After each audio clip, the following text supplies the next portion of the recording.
VIT Vellore का जो exam का रिजल्ट आ गया, इसमें कैटेगरी वाइज क्या जो है फीस लगती है, category 1, category 2, category 3, category 4, category 5, ऐसे 5 कैटेगरीज है जिनमें आप अपना फीस चेंज होता है। इसके अलावा जो है वीआईटी वेलोर में कैटेगरी वाइज फीस स्ट्रक्चर होता है। तो मैनेजमेंट कोटा होता है बहुत सारे कॉलेज में, यहाँ पर कैटेगरी वाइज आप एडमिशन ले सकते हो। यहाँ पर मैं आपको बता दूं, वन टाइम एक फीस होता है 3000 रुपीज का, जो कि फर्स्ट ईयर फी के साथ एडेड होता है, और ये एक होता है one time refundable caution deposit, मतलब 3000 रुपए कॉशन डिपॉजिट है, बाद में आपको मिल जाता है। साथ ही साथ मैं बता दूं, आप लोग का जो हॉस्टल फीस होता है ना, वो 1.2 लाख से लेकर 2.1 लाख पर ईयर होता है, पर ये डिपेंड करता है कि आप कौन से टाइप पे रहते हो, एसी रहते हो, नॉन एसी रहते हो।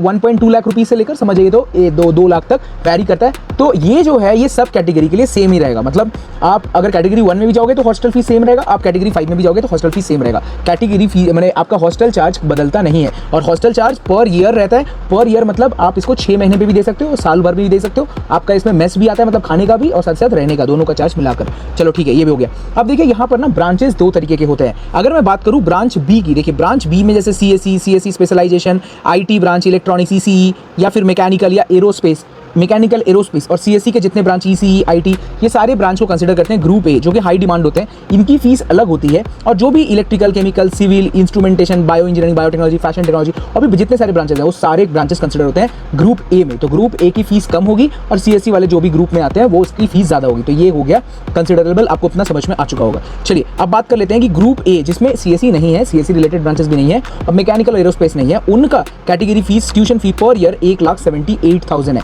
मतलब साल का फीस आपका 2 लाख रुपए करके पड़ रहा है, राइट। और अगर आप उसकी ही कैटेगरी 2 में जाओगे, जहां पर कट ऑफ जरा सा और भी आपने अच्छा रैंक नहीं लाया, पर आप वही ब्रांच चाहते हो, तो आपको 2,37,000 देना पड़ता है। ऐसे करके कैटेगरी 3 में 3,45,000 है, उसके बाद कैटेगरी 4 में 3,70,000 है, और कैटेगरी 5 में 4 लाख रुपीज़ है। मतलब 4 लाख रुपए पर ईयर, हर सेमेस्टर का 2 लाख दे रहे हो। मतलब समझिए तो पहला साल का जो पहला कैटेगरी का बच्चा है, जो कि 100-1500 रैंक लाकर सीएससी लेगा, और ये जो कैटेगरी 5 है वो शायद 25,000 लाकर भी सीएससी लेगा, बट 25,000 वाला डबल फीस देगा कॉलेज को। ये है ट्यूशन फीस, रहने खाने का फीस सेम है। तो इसकी जो टोटल खर्चा हो गया वो हो गया 16 लाख रुपए, और जो कैटेगरी 1 का बच्चा है वो 7,12,000 रुपए टोटल पेमेंट कर रहा है। तो इस तरीके का डिफरेंस क्रिएट होता है। इसके ऊपर सोचिए 8 लाख रुपए, अगर 2 लाख रुपए एवरेज पकड़ लेते हैं आपके रहने खाने का, तो इसका 8 लाख रुपए, टोटल 24 लाख हो रहा है। इसका भी 8 लाख रुपए, इसका 18 लाख, 16 लाख हो रहा है। तो मतलब 8 लाख रुपए का टोटल डिफरेंस आता है कैटेगरी 1 से लेकर कैटेगरी 5 में। तो लोगों को लगता है डबल फीस, तो देखो पूरा डबल नहीं होता, तो रहने खाने का फीस तो सेम ही रह गया, बट इसके साथ साथ आप टोटल कैटेगरी वाइज में फीस चेंज देख सकते हो।